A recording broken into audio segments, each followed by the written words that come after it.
ಬಂಧುಗಳೇ ನಮಸ್ಕಾರ, ಹೇಗಿದ್ದೀರಿ ನೀವೆಲ್ಲರೂ? ನಾನು ಸುಬ್ರಹ್ಮಣ್ಯ ಎಸ್ ಹಂಡಿಗೆ. ಬಂಧುಗಳೇ, ಮಧ್ಯಪ್ರಾಚ್ಯದ ಯುದ್ಧದ ಬಿಸಿ ಈಗಾಗಲೇ ಜಗತ್ತಿಗೆ ತಟ್ಟೋದಿಕ್ಕೆ ಆರಂಭ ಆಗಿದೆ. ಸಾಕಷ್ಟು ದೇಶಗಳು ಅದರ ಪರಿಣಾಮವನ್ನು ಈಗಾಗಲೇ ಅನುಭವಿಸ್ತಾ ಇದ್ದಾವೆ. ನಮ್ಮ ದೇಶ ಅಂತ ಬಂದಾಗ ನಮ್ಮಲ್ಲಿ ನಿಮ್ಮೆಲ್ಲರಿಗೂ ಕೂಡ ಗೊತ್ತಿದೆ, ಕಮರ್ಷಿಯಲ್ ಸಿಲಿಂಡರ್ ಸಮಸ್ಯೆ ಆಯಿತು, ಹೋಟೆಲ್ಗಳು ಬಂದ್ ಆಗುವಂಥ ಪರಿಸ್ಥಿತಿ, ಆಟೋ ಗ್ಯಾಸ್ ಸಮಸ್ಯೆಯೂ ಕೂಡ ಉಂಟಾಯಿತು. ಅದರ ಆಚೆಗೆ ಪೆಟ್ರೋಲ್ ಡೀಸೆಲ್ಗೆ ಸಂಬಂಧಪಟ್ಟ ಒಂದಷ್ಟು ಚರ್ಚೆಗಳೆಲ್ಲವೂ ಕೂಡ ಆಗ್ತಾ ಇತ್ತು. ಈಗ ಸದ್ಯಕ್ಕೆ ಪರಿಸ್ಥಿತಿ ಪರವಾಗಿಲ್ಲ ಎನ್ನುವ ಹಂತಕ್ಕಿದೆ. ಅದರ ಜೊತೆಗೆ ಈಗ ಕಮರ್ಷಿಯಲ್ ಸಿಲಿಂಡರ್ ಬೆಲೆಯನ್ನ ದಿಢೀರ್ 933 ರೂಪಾಯಿ ಹೆಚ್ಚಳವನ್ನ ಮಾಡಲಾಗಿತ್ತು. ಬೆಂಗಳೂರಿನಲ್ಲಿ 3000 ದಾಟ್ ಹೋಗಿದೆ ಕಮರ್ಷಿಯಲ್ ಸಿಲಿಂಡರ್ ಬೆಲೆ.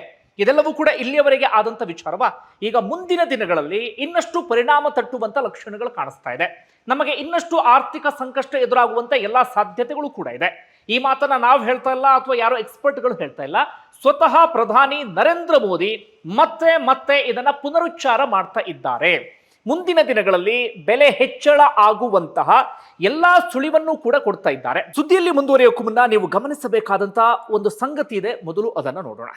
ನೋಡಿ, ನಾವೆಲ್ಲರೂ ಕೂಡ ವರ್ಷಾನುಗಟ್ಲೆ ಕಷ್ಟಪಟ್ಟು ದುಡಿದು ಹಣವನ್ನು ಉಳಿಸ್ತೇವೆ, ಮನೆ ಕಟ್ತೀವಿ, ಕಾರ್ ತಗೋತೀವಿ. ಆದ್ರೆ ಒಂದೇ ಒಂದು ಸಣ್ಣ ಮೆಡಿಕಲ್ ಎಮರ್ಜೆನ್ಸಿ ಬಂದ್ರೆ ಸಾಕು, ಆಸ್ಪತ್ರೆ ಬಿಲ್ ನಮ್ಮ ವರ್ಷಗಳ ಉಳಿತಾಯವನ್ನ ಕೆಲವು ದಿನಗಳಲ್ಲಿ ಕರಗಿಸಿ ಹಾಕುತ್ತೆ.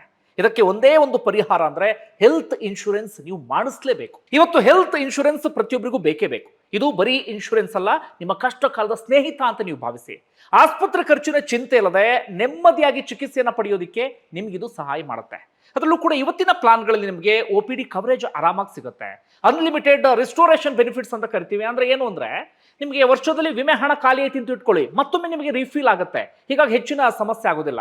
ಹಾಗೆ ಅಫೋರ್ಡೆಬಲ್ ಪ್ರೀಮಿಯಂ, ನಿಮಗೆ ಕೈಗೆ ಎಟುಕುವ ದರದಲ್ಲಿ, ಅಂದ್ರೆ ತುಂಬಾ ಕಡಿಮೆ ಬೆಲೆಗೆ ನಿಮಗೆ ಪ್ರೀಮಿಯಂ ಸಿಗುತ್ತೆ. ಅಂದ್ರೆ ಕಡಿಮೆ ಬೆಲೆಗೆ ನಿಮಗೆ ಆರಾಮಾಗಿ ಚಿಕಿತ್ಸೆಯನ್ನ ಪಡ್ಕೊಳ್ಳೋಕೆ ಅವಕಾಶವನ್ನ ಸಿಕ್ಕಾಗುತ್ತೆ. ಹಾಗೆ ಡೆಡಿಕೇಟೆಡ್ ಹೆಲ್ತ್ ಮ್ಯಾನೇಜರ್ ಇರ್ತಾರೆ. ಅಂದ್ರೆ ಪ್ಲಾನ್ ತಗೊಳ್ಳೋದ್ರಿಂದ ಹಿಡಿದು ಕ್ಲೈಮ್ ಸೆಟಲ್ ಆಗುವವರೆಗೂ ನಿಮಗೆ ಸಹಾಯವನ್ನ ಮಾಡೋದಕ್ಕೆ ಓರ್ವ ಎಕ್ಸ್ಪರ್ಟ್ ಹೆಲ್ತ್ ಮ್ಯಾನೇಜರ್ ಇರ್ತಾರೆ. ನೀವು ಯಾವುದೇ ಗೊಂದಲಕ್ಕೆ ಒಳಗಾಗುವಂತ ಅವಶ್ಯಕತೆ ಇಲ್ಲ. ಇದು ಒಂದಾಯ್ತಾ? ಇನ್ನೊಂದು ಮುಖ್ಯ ವಿಚಾರ ಏನಪ್ಪಾ ಅಂದ್ರೆ ಟರ್ಮ್ ಇನ್ಶೂರೆನ್ಸ್. ಮನೆಯ ಆಧಾರ ಸ್ತಂಭವಾಗಿದ್ದಂಥ ವ್ಯಕ್ತಿ ಅನಿರೀಕ್ಷಿತವಾಗಿ ಇಲ್ಲ ಆದಾಗ ಆ ಕುಟುಂಬದ ಪರಿಸ್ಥಿತಿ ಏನಾಗ್ಬೇಡ ಹೇಳಿ. ಸಾಲ, ಮಕ್ಕಳ ಓದು, ಸಂಸಾರ ನಡೆಸೋದು, ಬೇರೆ ಒಂದಷ್ಟು EMIಗಳು, ಬೆಟ್ಟದಷ್ಟು ಜವಾಬ್ದಾರಿ ಇರುತ್ತೆ. ಆಗ ನಿಮಗೆ ಬೆನ್ನೆಲುಬಾಗಿ ನಿಲ್ಲೋದು ಈ ಪ್ಲಾನ್. ಇದೆಲ್ಲ ತುಂಬಾ ಕಾಸ್ಟ್ಲಿ ಅಂತ ಅನ್ಕೋಬೇಡಿ. ದಿನಕ್ಕೆ ಒಂದು ಕಪ್ ಟೀ ಕುಡಿಯೋ ಖರ್ಚಿನಲ್ಲೂ ನೀವು ಇನ್ಶೂರೆನ್ಸ್ ತಗೋಬಹುದು. ತಿಂಗಳಿಗೆ ಕೇವಲ 400 ರಿಂದ 500 ರೂಪಾಯಿಗಳಿಂದ ಪ್ಲಾನ್ ಶುರುವಾಗುತ್ತೆ. ಲಕ್ಷದಿಂದ ಕೋಟಿವರೆಗೆ ನಿಮಗೆ ಕವರೇಜ್ ಸಿಗುತ್ತೆ. ಡಿಸ್ಕ್ರಿಪ್ಷನ್ ಅಲ್ಲಿ ಲಿಂಕ್ ಶೇರ್ ಮಾಡಿದ್ದೇನೆ.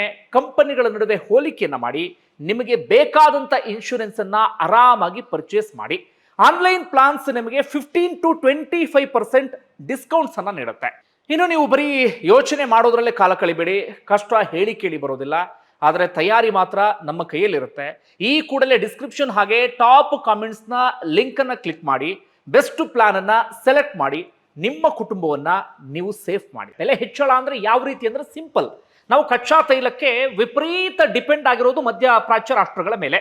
ಈಗ ಕಚ್ಚಾ ತೈಲದ ಬೆಲೆ ವಿಪರೀತ ಹೋಗಿದೆ. ಒಂದು ಬ್ಯಾರಲ್ಗೆ $120 ದಾಟ್ ಹೋಗ್ತಾ ಇದೆ. ಯುದ್ಧಕ್ಕೂ ಮುಂಚೆ $70 ಆಸುಪಾಸಿನಲ್ಲಿತ್ತು, ನಿಮ್ಮೆಲ್ಲರಿಗೂ ಕೂಡ ಗೊತ್ತಿರುವಂತಹ ಸಂಗತಿ. ಜೊತೆಗೆ ಹರ್ಮುಜ್ ಜಲಸಂಧಿಯ ಬಿಕ್ಕಟ್ಟಿನ ಬಗ್ಗೆಯೂ ಕೂಡ ನಿಮಗೆ ಬಹಳ ಚೆನ್ನಾಗಿ ಗೊತ್ತಿದೆ. ಹೀಗಾಗಿ ಕಚ್ಚಾ ತೈಲದ ಬೆಲೆ ಹೆಚ್ಚಳ ಆಯಿತು ಅಂತಂದ್ರೆ ಪೆಟ್ರೋಲ್ ಡೀಸೆಲ್ ಬೆಲೆ ಹೆಚ್ಚಳ ಆಯಿತು ಅಂತ. ಪೆಟ್ರೋಲ್ ಡೀಸೆಲ್ ಬೆಲೆ ಹೆಚ್ಚಳ ಆಯಿತು ಅಂದ್ರೆ ಅದು ಎಲ್ಲದರ ಮೇಲೂ ಕೂಡ ಪರಿಣಾಮವನ್ನು ಬೀರ್ತಾ ಹೋಗುತ್ತೆ. ಮುಂದೊಂದು ದಿನ ದೊಡ್ಡ ಮಟ್ಟಿಗೆ ಅದು ಎಲ್ಲಾ ರೀತಿಯಲ್ಲೂ ಕೂಡ ನಮ್ಮ ಅಡುಗೆ ಮನೆಯಲ್ಲೂ ಕೂಡ ಬಿಸಿಯನ್ನ ಹೆಚ್ಚಳವನ್ನ ಮಾಡೋದಕ್ಕೆ ಶುರು ಮಾಡಿಕೊಂಡು ಬಿಡುತ್ತೆ. ಮತ್ತೊಂದೇನಪ್ಪಾ ಅಂದ್ರೆ, ನಮ್ಮಲ್ಲಿ ಏನಾಗಿದೆ, ಈಗ ರಫ್ತು ಬಹಳ ಕಡಿಮೆ ಆಗ್ತಾ ಇದೆ, ಆಮದು ಹೆಚ್ಚಳ ಆಗ್ತಾ ಇದೆ. ಹೀಗಾಗಿ ವಿದೇಶಿ ವಿನಿಮಯ ಮೀಸಲು ಕೂಡ ಕುಸಿಯೋದಕ್ಕೆ ಶುರುವಾಗ್ಬಿಡುತ್ತೆ. ಸರಳವಾಗಿ ಎಕ್ಸ್ಪ್ಲೇನ್ ಮಾಡ್ತಾ ಹೋಗ್ತೀನಿ ಮುಂದಿನ ಹಂತದಲ್ಲಿ ಅದು ಏನು ಅಂತ ಹೇಳಿ. ಅದರಿಂದಾಗಿ ರುಪಿ ವ್ಯಾಲ್ಯೂ ಕೂಡ ಕುಸಿತಾ ಹೋಗುತ್ತೆ. ಈಗಾಗಲೇ ರುಪಿ ವ್ಯಾಲ್ಯೂ 95 ರೂಪೀಸ್ಗೆ ಬಂದಿದೆ. ರುಪಿ ವ್ಯಾಲ್ಯೂ ಬಿತ್ತು ಅಂತಾದ್ರೆ ಬೆಲೆ ಏರಿಕೆಯೂ ಕೂಡ ಜಾಸ್ತಿ ಆಗ್ತಾ ಹೋಗೋದಕ್ಕೆ ಶುರುವಾಗುತ್ತೆ. ಈ ಮೂಲಕ ಮುಂದೊಂದು ದಿನ ಅಂದ್ರೆ ಸ್ವಲ್ಪ ದಿನಗಳಲ್ಲೇ ಎಲ್ಲಾ ಬೆಲೆಯೂ ಕೂಡ ಹೆಚ್ಚಳ ಆಗಿ ಆರ್ಥಿಕವಾಗಿ ಒಂದಷ್ಟು ಸಮಸ್ಯೆ ಸೃಷ್ಟಿಯಾಗುವಂತ ಲಕ್ಷಣಗಳು ಕಾಣಿಸ್ತಾ ಇದೆ. ಇದಕ್ಕೆ ಯಾರನ್ನ ದೂರಬೇಕು? ಜಾಗತಿಕ ಮಟ್ಟದಲ್ಲಿ ಸೃಷ್ಟಿಯಾಗಿರುವಂತಹ ಈ ಸಮಸ್ಯೆಗೆ ಗೊತ್ತಿಲ್ಲ. ಸಹಜವಾಗಿ ಸಾರ್ವಜನಿಕ ವಲಯದಲ್ಲಿ ಒಂದಷ್ಟು ಚರ್ಚೆಗಳೆಲ್ಲವೂ ಕೂಡ ನಡೀತಾ ಇದೆ. ಇದೇ ವಿಚಾರಕ್ಕೆ ಸಂಬಂಧಪಟ್ಟಾಗೆ ಪ್ರಧಾನಿ ನರೇಂದ್ರ ಮೋದಿ ಇತ್ತೀಚೆಗೆ ಒಂದು ಮನವಿಯನ್ನ ಮಾಡಿಕೊಂಡ್ರು. ಮೊದಲು ಹೈದರಾಬಾದ್ನಲ್ಲಿ ಹೇಳಿದ್ರು, ಅದಾದ ಬಳಿಕ ಗುಜರಾತ್ನಲ್ಲೂ ಕೂಡ ಅದನ್ನ ಪುನರುಚ್ಚಾರ ಮಾಡಿದ್ರು. ಏನಂತ? ಕರೋನಾ ಟೈಮ್ ರೀತಿ ವರ್ಕ್ ಫ್ರಮ್ ಹೋಮ್ ಮರು ಜಾರಿ ಮಾಡಿ, ಹೆಚ್ಚು ವೆಹಿಕಲ್ಸ್ ಬಳಸಬೇಡಿ ಅಂತ. ಆನ್ಲೈನ್ ವರ್ಚುವಲ್ ಆಗಿ ಸಭೆಗಳನ್ನು ನಡೆಸಿ, ಸ್ವಂತ ವಾಹನವನ್ನ ಬಿಟ್ಟು ಬಸ್, ಮೆಟ್ರೋ, ರೈಲನ್ನ ಬಳಸಿ. ಅಗತ್ಯ ವಿದೇಶಿ ಪ್ರವಾಸ ಮಾಡಬೇಡಿ, ವಿದೇಶಿ ಮದುವೆ ಬೇಡಿ. 1 ವರ್ಷ ಅನಗತ್ಯ ಚಿನ್ನವನ್ನ ಖರೀದಿ ಮಾಡಲೇಬೇಡಿ. ಗೊಬ್ಬರ ಬಳಕೆ 50% ಇಳಿಸಿ. ಸಾವಯವ ಕೃಷಿಯನ್ನ ಮಾಡಿ. ಕೃಷಿ ಡೀಸೆಲ್ ಬಿಟ್ಟು ಸೌರಶಕ್ತಿ ಪಂಪ್ ಸೆಟ್ ಬಳಸಿ. ಕರೋನಾ ಕಾಲದ ರೀತಿಯ ಮಿತವ್ಯಯ ದಕ್ಷತೆ ನಮ್ಮ ಗುರಿಯಾಗಿರಲಿ ಅಂತ ಹೇಳಿದ್ರು. ಅದರ ಬೆನ್ನಲ್ಲೇ ಒಂದಷ್ಟು ಜನ ಕೇಳಿದ್ರು, ಮೊದಲು ನೀವೆಲ್ಲ ಫಾಲೋ ಮಾಡಿ ಆಮೇಲೆ ನಮಗೆ ಹೇಳಿ ಅಂತ ಹೇಳಿ. ಆ ಕಾರಣಕ್ಕಾಗಿ ಇವತ್ತು ಒಂದಷ್ಟು ಬಿಜೆಪಿಯ ಸಚಿವರು, ಸಂಸದರು ಮೆಟ್ರೋದಲ್ಲಿ ಓಡಾಡಿದ್ರು, ಬೆಂಗಾಲು ವಾಹನವನ್ನ ಬಿಟ್ಟು ಓಡಾಡಿದ್ರು. ಇಂಥ ಒಂದಷ್ಟು ಬೆಳವಣಿಗೆ ಎಲ್ಲವೂ ಕೂಡ ಆಗ್ತಾ ಇದೆ. ಸ್ವತಃ ಪ್ರಧಾನಿ ನರೇಂದ್ರ ಮೋದಿ ಈಗ ತಾನೇ ಒಂದು ಸುದ್ದಿ ಬಂತು, ಒಂದೇ ಒಂದು ಬೆಂಗಾವಲು ವಾಹನವನ್ನು ಇಟ್ಕೊಂಡು ಓಡಾಡ್ತಾ ಇದ್ದಾರಂತೆ. ಅಂದ್ರೆ ಜನರಿಗೆ ನಮ್ಮಿಂದಲೇ ಒಂದು ಶುರುವಾಗ್ಲಿ ಎನ್ನುವಂತ ಕಾರಣಕ್ಕಾಗಿ, ಅಂದ್ರೆ ಅವೇರ್ನೆಸ್ ಶುರುವಾಗ್ಲಿ ಎನ್ನುವ ಕಾರಣಕ್ಕಾಗಿ. ಒಟ್ಟಾರೆ ಇಷ್ಟೆಲ್ಲ ಬೆಳವಣಿಗೆ ಆಗ್ತಾ ಇದೆ. ಮುಂದೆ ಯಾವ ಪರಿಸ್ಥಿತಿ ಎದುರಾಗುತ್ತೋ ಗೊತ್ತಿಲ್ಲ. ಇದು ಒಂದು ಕಡೆಯ. ಈಗ ಚಿನ್ನ ಪ್ರಿಯರಿಗೆ ಪ್ರಧಾನಿ ನರೇಂದ್ರ ಮೋದಿ ಅಥವಾ ಕೇಂದ್ರ ಸರ್ಕಾರ ಬಿಗ್ ಶಾಕ್ ಅನ್ನ ನೀಡಿದೆ. ದೊಡ್ಡ ಶಾಕೆ. ಅದರಲ್ಲೂ ಕೂಡ ಇದೊಂದು ರೀತಿಯಲ್ಲಿ ಮದುವೆ ಸೀಸನ್, ಬ್ಯಾಕ್ ಟು ಬ್ಯಾಕ್ ಮದುವೆ, ಬೇರೆ ಬೇರೆ ಸಮಾರಂಭಗಳೆಲ್ಲವೂ ಕೂಡ ನಡೀತಾ ಇದೆ. ನಮ್ಮಲ್ಲಿ ಚಿನ್ನ ಅಂದ್ರೆ ನಾವು ಅದನ್ನು ಬರೀ ಹೂಡಿಕೆಗೆ ಮಾತ್ರ ಬಳಸೋದಿಲ್ಲ. ಚಿನ್ನ ನಮ್ಮಲ್ಲಿ ಮದುವೆ ಸಮಾರಂಭ ಹಿಡಿದು ಪ್ರತಿಯೊಂದಕ್ಕೂ ನಾವು ಚಿನ್ನದ ಮೇಲೆ ಡಿಪೆಂಡ್ ಅನ್ನೋಕ್ಕಿಂತ ಚಿನ್ನ ಬೇಕು ಅನ್ನುವಂಥ ಸ್ಥಿತಿಯಲ್ಲಿ ನಾವೆಲ್ಲರೂ ಕೂಡ ಇದ್ದೀವಿ. ಹೀಗಾಗಿ ಅವರೆಲ್ಲರಿಗೂ ಕೂಡ ಆತಂಕ ಜಾಸ್ತಿ ಆಗಿಬಿಟ್ಟಿದೆ. ಯಾಕೆ ಚಿನ್ನ ಪ್ರಿಯರಿಗೆ ಶಾಕ್ ಅಂದ್ರೆ ಆಮದು ಸುಂಕವನ್ನ ಹೆಚ್ಚಳ ಮಾಡಲಾಗಿದೆ. ಏನ್ ಕತೆ ಇದು ಅಂತ ಹೇಳ್ತಾ ಹೋಗೋಣ, ಬನ್ನಿ ಕೇಳ್ತಾ ಹೋಗೋಣ. ಒಂದು ವೇಳೆ ಏನು ಅಂದ್ರೆ, ಈಗ ಚಿನ್ನವನ್ನು ನಾವು ಅತಿ ಹೆಚ್ಚು ಆಮದು ಮಾಡ್ಕೊಳ್ತೇವೆ. ಇಡೀ ಜಗತ್ತಿನಲ್ಲಿ ನಂಬರ್ 2 ಪ್ಲೇಸ್ನಲ್ಲಿ ನಾವಿದ್ದೇವೆ. ಚಿನ್ನವನ್ನ ಆಮದು ಮಾಡಿಕೊಳ್ಳುವಂತ ದೊಡ್ಡ ರಾಷ್ಟ್ರಗಳಲ್ಲಿ ನಾವು ಕೂಡ ಒಬ್ರು. ಕಳೆದ ವರ್ಷವೇ ನಾವು 800 ಟನ್ ಚಿನ್ನವನ್ನ ಆಮದು ಮಾಡಿಕೊಂಡಿದ್ದೇವೆ. ನಾವೀಗ ಇಂಪೋರ್ಟ್ ಮಾಡಿಕೊಳ್ಳುವಂತ ವಸ್ತುಗಳು ಅಥವಾ ಆಮದು ಮಾಡಿಕೊಳ್ಳುವಂತ ವಸ್ತುಗಳು ಯಾವ್ದ್ಯಾವ್ದು ಹೆಚ್ಚು ಅಂತಂದ್ರೆ, ಒಂದು ಕಚ್ಚಾ ತೈಲ, ಅದು ಅನಿವಾರ್ಯ ಮಾಡಲೇಬೇಕು. ಎರಡನೆಯದ್ದು ಚಿನ್ನ. ಮೂರನೆಯದ್ದು ಖಾದ್ಯ ತೈಲ, ಅದು ಕೂಡ ಅನಿವಾರ್ಯ. ನಾಲ್ಕನೆಯದ್ದು ರಾಸಾಯನಿಕ ಗೊಬ್ಬರ, ಅದು ಕೂಡ ಅನಿವಾರ್ಯ. ಇಲ್ಲಿ ತೀರಾ ಅನಿವಾರ್ಯ ಯಾವುದಲ್ಲ ಅಂದ್ರೆ ಚಿನ್ನ ಒಂದು ಅನಿವಾರ್ಯ ಅಲ್ಲ. ಮತ್ತೆಲ್ಲವನ್ನು ಕೂಡ ನಾವು ಅನಿವಾರ್ಯವಾಗಿ ಇಂಪೋರ್ಟ್ ಅನ್ನು ಮಾಡಿಕೊಳ್ಳಲೇಬೇಕು. ನಾವು ಆಮದು ಮಾಡಿಕೊಳ್ಳಲು ಈ 4ರ ಪಾಲು 31%. ಈಗ ಏನ್ ಸಮಸ್ಯೆ ಆಗಿದೆ ಅಂದ್ರೆ, ನಮ್ಮಲ್ಲಿ ವಿದೇಶಿ ವಿನಿಮಯ ಮೀಸಲು ಅಂತ ಏನ್ ಕರಿತೀವಿ, ಫಾರಿನ್ ಎಕ್ಸ್ಚೇಂಜ್ ರಿಸರ್ವ್ ಅಂತ ಏನ್ ಕರಿತೀವಿ, ಅದನ್ನ ಉಳಿಸಲೇಬೇಕಾಗಿದೆ. ಅದನ್ನು ಉಳಿಸೋದು ಹೇಗೆ ಅಂತಂದ್ರೆ, ನಾವು ಇಂಪೋರ್ಟ್ ಅನ್ನ ಕಡಿಮೆ ಮಾಡಬೇಕಾಗಿದೆ. ಇನ್ನು ಸಿಂಪಲ್ ಆಗಿ ನಿಮಗೆ ವಿವರಿಸ್ತಾ ಹೋಗ್ತೀನಿ, ನಿಮಗೆ ಅರ್ಥ ಆಗುವಂತ ರೀತಿಯಲ್ಲಿ. ಒಂದು ವೇಳೆ ಏನಾಗುತ್ತೆ, ನಾವು ಹೆಚ್ಚು ರಫ್ತು ಮಾಡಿದಾಗ, ನಮ್ಮ ದೇಶದಿಂದ ವಸ್ತುಗಳನ್ನ ಹೊರಗಡೆ ಕಳುಹಿಸಿಕೊಟ್ಟಾಗ ನಮ್ಮ ದೇಶದ ಒಳಗಡೆ ಡಾಲರ್ ಹೆಚ್ಚು ಬರುತ್ತೆ. ಎಲ್ಲ ವ್ಯವಹಾರ ನಡೆದು ಡಾಲರ್ನಲ್ಲಿ, ನಿಮ್ಮೆಲ್ಲರಿಗೂ ಕೂಡ ಗೊತ್ತಿದೆ, ನಮ್ಮ ದೇಶದ ಒಳಗಡೆ ಡಾಲರ್ ಹೆಚ್ಚು ಬರುತ್ತೆ. ಡಾಲರ್ನ ಮೀಸಲು ನಮ್ಮಲ್ಲಿ ಜಾಸ್ತಿ ಆಗ್ತಾ ಹೋಗುತ್ತೆ. ಆದ್ರೆ ಈಗ ಏನಾಗಿದೆ ಅಂದ್ರೆ, ನಾವು ಆಮದು ಜಾಸ್ತಿ ಮಾಡ್ತಾ ಇದೀವಿ ಯುದ್ಧದ ಕಾರಣಕ್ಕಾಗಿ. ನಮ್ಮಿಂದ ಆಚೆ ಹೋಗುವಂತ ಪ್ರಾಡಕ್ಟ್ಗಳ ಸಂಖ್ಯೆ ಕಡಿಮೆ ಆಗಿದೆ. ಹೀಗಾಗಿ ನಮ್ಮಲ್ಲಿ ಕೂಡಿಟ್ಟಂತ ವಿದೇಶಿ ವಿನಿಮಯ ಮೀಸಲು ಕಡಿಮೆ ಆಗ್ತಾ ಇದೆ. ನಮ್ಮ ದೇಶದಿಂದ ಡಾಲರ್ನ ಹೊರಹರಿವು ಜಾಸ್ತಿ ಆಗ್ತಾ ಇದೆ. ಡಾಲರ್ ಹೆಚ್ಚೆಚ್ಚು ಹೊರಗಡೆ ಹೋಗೋದಕ್ಕೆ ಶುರುವಾಗ್ತಾ ಇದ್ದ ಹಾಗೆ ಡಾಲರ್ ಸ್ಟ್ರಾಂಗ್ ಆಗೋದಕ್ಕೆ ಶುರುವಾಗುತ್ತೆ, ಅಥವಾ ಡಾಲರ್ನ ಮೌಲ್ಯ ಜಾಸ್ತಿ ಆಗೋದಕ್ಕೆ ಶುರುವಾಗುತ್ತೆ. ಡಾಲರ್ನ ಮೌಲ್ಯ ಜಾಸ್ತಿ ಆಯ್ತು ಅಂತಾದ್ರೆ ರುಪಿ ವ್ಯಾಲ್ಯೂ ಕುಸಿಯೋದಿಕ್ಕೆ ಶುರುವಾಗಿಬಿಡುತ್ತೆ. ರುಪಿ ವ್ಯಾಲ್ಯೂ ಕುಸಿಯೋದಿಕ್ಕೆ ಶುರುವಾಯಿತು ಅಂತಾದ್ರೆ ನಾವು ಆಮದು ಮಾಡಿಕೊಳ್ಳುವಂತ ವಸ್ತುವಿಗೆ ಕೊಡಬೇಕಾದಂತ ಬೆಲೆ ಜಾಸ್ತಿ ಆಗಿಬಿಡುತ್ತೆ. ಉದಾಹರಣೆಗೆ, ಸ್ವಲ್ಪ ದಿನಗಳ ಹಿಂದೆ $1ಗೆ 90 ರೂಪಾಯಿ ಇತ್ತಲ್ಲ, ಈಗ ಅದು 95ಕ್ಕೆ ಹೋಗಿದೆ. ಹಿಂದೆ ನಾವು ಯಾವ್ದಾದ್ರು ವಸ್ತುವನ್ನ ಕೊಂಡ್ಕೊಳ್ಬೇಕು ಅಂದಾಗ ಬರೀ 90 ರೂಪಾಯಿ ಕೊಡ್ತಾ ಇದ್ವಿ, $1 90 ಲೆಕ್ಕ ಕೊಡ್ತಾ ಇದ್ವಾ. ಈಗ ಅದು 5 ರೂಪಾಯಿ ಹೆಚ್ಚಳ ಆಗಿದೆ. ಲೆಕ್ಕ ಹಾಕಿ, ಸ್ವಲ್ಪ ಅಲ್ಲ, ಅದು ವಿಪರೀತ ಅಂದ್ರೆ ವಿಪರೀತ ಜಾಸ್ತಿ ಆಗಿ ಹೋಗ್ಬಿಡುತ್ತೆ. ಅಂದ್ರೆ ಅದರ ಅರ್ಥ ರುಪಿ ವ್ಯಾಲ್ಯೂ ಬಿದ್ದಷ್ಟು ನಮ್ಮಲ್ಲಿ ಪ್ರಾಡಕ್ಟ್ಗಳ ಬೆಲೆ ಜಾಸ್ತಿ ಆಗ್ತಾ ಹೋಗುತ್ತೆ. ಅದಕ್ಕೆ ನಾವು ಏನ್ ಮಾಡಬೇಕಾಗಿದೆ, ಈಗ ಅನಿವಾರ್ಯವಾಗಿ ವಿದೇಶಿ ವಿನಿಮಯ ಮೀಸಲನ್ನ ಉಳಿಸಲೇಬೇಕಾಗಿದೆ. ಡಾಲರ್ ಮೌಲ್ಯ ಕುಗ್ಗುವ ರೀತಿಯಲ್ಲಿ ನೋಡ್ಕೊಳ್ಬೇಕಾಗಿದೆ. ರೂಪಾಯಿ ವ್ಯಾಲ್ಯೂ ಹೆಚ್ಚಳ ಆಗಲೇಬೇಕಾದಂತ ರೀತಿಯಲ್ಲಿ ನಾವು ನೋಡ್ಕೊಳ್ಳಲೇಬೇಕಾಗಿದೆ. ಇಲ್ಲ ನಾವು ಇನ್ನೂ ಕೆಳಗಡೆ ಹೋಗೋದಕ್ಕೆ ಬಿಡ್ತೀವಿ ಅಂದ್ರೆ ದೇಶದಲ್ಲಿ ಒಂದು ದೊಡ್ಡ ಆಹಾಕಾರವೇ ಸೃಷ್ಟಿ ಆಗ್ಬಿಡುತ್ತೆ. ವಿಪರೀತ ಅಂದ್ರೆ ವಿಪರೀತ, ಬೆಲೆ ಎಲ್ಲವೂ ಕೂಡ ಹೆಚ್ಚಳ ಆಗೋದಕ್ಕೆ ಆರಂಭ ಆಗುತ್ತೆ. ಈಗ ವಿದೇಶಿ ವಿನಿಮಯವನ್ನ ಉಳಿಸಬೇಕು ಅಂದ್ರೆ ಏನು, ಇರುವಂತ ಒಂದೇ ಆಯ್ಕೆ ಅಂದ್ರೆ ನಾವು ಆಮದನ್ನು ಈಗ ಕಡಿಮೆ ಮಾಡಲೇಬೇಕು. ಆಮದನ್ನು ಕಡಿಮೆ ಮಾಡಬೇಕು ಅಂದ್ರೆ ಹೇಗೆ? ಕಚ್ಚಾ ತೈಲವನ್ನು ತರಿಸ್ಕೊಳ್ಳೋದು ಕಡಿಮೆ ಮಾಡೋಕ್ಕಾಗತ್ತಾ? ಸಾಧ್ಯ ಇಲ್ಲ. ಈಗ ಎಷ್ಟೇ ವೆಹಿಕಲ್ಸ್ ಬಳಸಬೇಡಿ, ವರ್ಕ್ ಫ್ರಮ್ ಹೋಮ್ ಮಾಡಿ ಅಂದ್ರೂ ಕೂಡ ನಮಗೆ ಕಚ್ಚಾ ತೈಲ ವಿಪರೀತ ಅಂದ್ರೆ ವಿಪರೀತ ಬೇಕು. ರಾಸಾಯನಿಕ ಗೊಬ್ಬರಗಳು ಬೇಕೇ ಬೇಕು. ಈಗ ದಿಢೀರ್ ನೀವು ಸಾವಯವ ಗೊಬ್ಬರ ಬಳಸಿ ಅಂದ್ರೆ ಸಾಧ್ಯ ಇಲ್ಲ, ಯಾಕಂದ್ರೆ ಮುಂಗಾರು ಶುರು ಆಗ್ತಿದ್ರೆ ರಾಸಾಯನಿಕ ಗೊಬ್ಬರ ಬೇಕು. ಖಾದ್ಯ ತೈಲಗಳು ನಾವು ಹಿಂದಿನಿಂದಲೂ ಕೂಡ ಖಾದ್ಯ ತೈಲಗಳ ಮೇಲೆ ಡಿಪೆಂಡ್ ಆಗದ ರೀತಿ ನೋಡ್ಕೋಬೇಕಿತ್ತು, ಆಗಿಲ್ಲ. ನಾವು ಡಿಪೆಂಡ್ ಆಗಿದ್ದೇವೆ. ಈಗ ಗೊತ್ತಾಗ್ತದೆ ನಮಗೆ ಎಷ್ಟು ಡಿಪೆಂಡ್ ಆಗಿದ್ದೇವೆ ಅಂತ. ಅದನ್ನು ಕೂಡ ಬಿಡೋದಕ್ಕೆ ಆಗೋದಿಲ್ಲ. ಹೀಗಾಗಿ ಇರುವಂತ ಆಯ್ಕೆ ಏನು? ಚಿನ್ನ ಮಾತ್ರ. ಯಾಕಂದ್ರೆ ಚಿನ್ನ ಅನಿವಾರ್ಯ ಎನ್ನುವಂತ ಸ್ಥಿತಿಯಲ್ಲಿ ಇಲ್ಲ.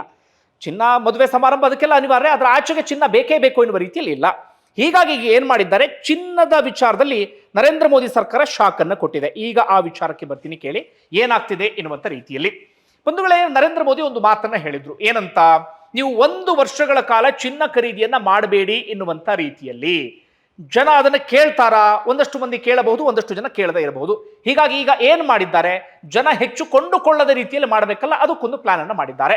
ಆಮದು ಸುಂಕ, ಇಂಪೋರ್ಟ್ ಡ್ಯೂಟಿ ಅಂತ ಏನ್ ಕರಿತೀವಿ, ಅದನ್ನ ಹೆಚ್ಚಳ ಮಾಡಿದ್ದಾರೆ. ಎಷ್ಟು? 6% ಇತ್ತು, ಅದನ್ನ 15%ಗೆ ಏರಿಕೆ ಮಾಡಿದ್ದಾರೆ.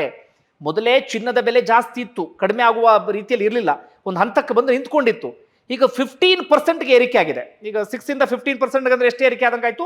9% ಏರಿಕೆ ಆದಂಗಾಯ್ತು ದಿಢೀರ್ ಅಂತ ಹೇಳಿ. 9% ಇಂಪೋರ್ಟ್ ಡ್ಯೂಟಿ ಹೆಚ್ಚಳ ಆಗ್ಬಿಟ್ರೆ ಕಥೆ ಏನು? ಚಿನ್ನ ಮತ್ತು ಬೆಳ್ಳಿಯಲ್ಲಿ ಅಷ್ಟು ಹೆಚ್ಚಳ ಆಗಿದೆ. ಬೇಸಿಕ್ ಇಂಪೋರ್ಟ್ ಡ್ಯೂಟಿ 10%, ಕೃಷಿ ಸೆಸ್ 5%, ಎರಡು ಸೇರಿ 15% ಹೆಚ್ಚಳ ಮಾಡಿದ್ದಾರೆ.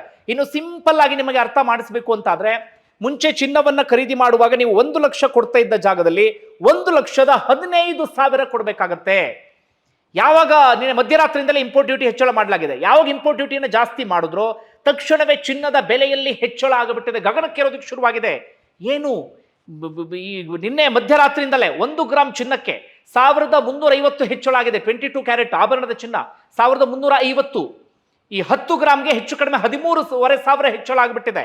ಅಲ್ಲಿಗೆ ಬೆಂಗಳೂರಿನ ರೇಟ್ ತೆಗೆದುಕೊಂಡ್ರೆ 1,53,900ಕ್ಕೆ ಬಂದು ತಲುಪಿದೆ ಚಿನ್ನದ ಬೆಲೆ. 1,53,900ಕ್ಕೆ ಬಂದು ತಲುಪಿದೆ ಚಿನ್ನದ ಬೆಲೆ. ಇದು ಸದ್ಯಕ್ಕಂತೂ ಕಡಿಮೆ ಆಗುವಂತ ಸಾಧ್ಯತೆಗಳು ಇಲ್ಲವೇ ಇಲ್ಲ. ಇದನ್ನು ಉದ್ದೇಶಪೂರ್ವಕವಾಗಿ ಮಾಡಿದ್ದಾರೆ, ಚಿನ್ನವನ್ನ ಖರೀದಿ ಮಾಡೋ ಜನ ಸ್ವಲ್ಪ ಕಡಿಮೆ ಮಾಡಲಿ ಎನ್ನುವಂತ ಕಾರಣಕ್ಕಾಗಿ. ಈಗ 10 ಗ್ರಾಮ್ಗೆ 13,500 ಜಾಸ್ತಿ ಆಯಿತು ಅಂದ್ರೆ ಸಹಜವಾಗಿ ಒಂದಷ್ಟು ಮಂದಿ ಹಿಂದೆಟನ್ನ ಹಾಕ್ತಾರೆ. ಈಗ ಎಷ್ಟು ಒಂದು 60 ಗ್ರಾಮ್ 70 ಗ್ರಾಮ್ ಕೊಂಡ್ಕೊಳ್ಬೇಕಾದಂಥವರಿಗೆ ವಿಪರೀತ ಅಂದ್ರೆ ವಿಪರೀತ ಹೆಚ್ಚಳ ಆದಂಗೆ ಆಗ್ಬಿಡುತ್ತೆ. ಸ್ವಲ್ಪ ಮಟ್ಟಿಗೆ ಜನ ಕೊಂಡ್ಕೊಳ್ಳೋದು ಕಡಿಮೆ ಮಾಡ್ತಾರೆ. ಕೊಂಡ್ಕೊಳ್ಳೋದು ಕಡಿಮೆ ಮಾಡ್ತಾ ಹೋದಂಗೂ ಚಿನ್ನದ ಆಮದನ್ನ ನಾವು ಕಡಿಮೆ ಮಾಡೋಕೆ ಶುರು ಮಾಡ್ಕೊಳ್ತೀವಿ. ಚಿನ್ನದ ಆಮದನ್ನ ಕಡಿಮೆ ಮಾಡಿ ಅದಕ್ಕೆ ಬಳಸ್ತಾ ಇದ್ದಂಥ ಡಾಲರ್ ಅನ್ನ ನಾವು ಕಚ್ಚಾ ತೈಲಕ್ಕೆ ಇದೀಗ ಬಳಸೋದಕ್ಕೆ ಆರಂಭ ಮಾಡಿಬಿಡ್ತೀವಿ. ಯಾವುದು ಅನಿವಾರ್ಯವೋ ಆ ಕಡೆಗೆ ಹೋಗೋದಕ್ಕೆ ಶುರು ಮಾಡ್ಕೊಳ್ತೀವಿ. ಇಂಥದ್ದೊಂದು ಬೆಳವಣಿಗೆ ಇದೀಗ ದೇಶದಲ್ಲಿ ಪ್ರಮುಖವಾಗಿ ಆಗಿದೆ. ಇದು ಕೂಡ ಸಾರ್ವಜನಿಕ ವಲಯದಲ್ಲಿ ಸಾಕಷ್ಟು ಚರ್ಚೆ ಆಗ್ತಾ ಇದೆ. ಸದ್ಯಕ್ಕೆ ಇಂಪೋರ್ಟ್ ಡ್ಯೂಟಿ ಕಡಿಮೆ ಮಾಡುವವರೆಗೂ ಕೂಡ ಚಿನ್ನದ ಬೆಲೆ ಕಡಿಮೆ ಆಗುವಂತ ಲಕ್ಷಣಗಳು ಇಲ್ಲ.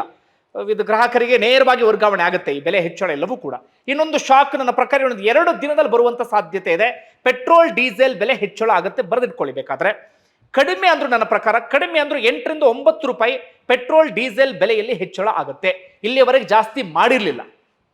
ಎಲೆಕ್ಷನ್ ಕಾರಣಕ್ಕೋ ಇನ್ನೊಂದು ಮಗದೊಂದು ಗೊತ್ತಿಲ್ಲ, ಮಾಡಿರಲಿಲ್ಲ. ಅದರ ಮೇಲಿನ ಅಬಕಾರಿ ಸುಂಕವನ್ನ ಕಡಿಮೆ ಮಾಡಲಾಗಿತ್ತು. ತೈಲ ಕಂಪನಿಗಳಿಗೆ ಆಗ್ತಿದ್ದಂಥ ನಷ್ಟವನ್ನ ಕಡಿಮೆ ಮಾಡಿದ್ರು. ಅದರ ಹೊರತಾಗಿ ಜನರಿಗೆ ಹೆಚ್ಚಿನ ಸಮಸ್ಯೆ ಆಗಿರಲಿಲ್ಲ. ಆದ್ರೆ ಇನ್ನು ಮುಂದೆ ಪೆಟ್ರೋಲ್ ಡೀಸೆಲ್ ಬೆಲೆ ಹೆಚ್ಚಳ ಆಗೇ ಆಗುತ್ತೆ. ಒಟ್ಟಾರೆ ಬಂಧುಗಳೇ, ನಿಮ್ಗೆ ಏನಿಸ್ತದೆ ಕಮೆಂಟ್ ಬಾಕ್ಸಲ್ಲಿ ಮೆನ್ಷನ್ ಮಾಡಿ. ಧನ್ಯವಾದ ವಿಡಿಯೋ ನೋಡಿದ್ದಕ್ಕಾಗಿ.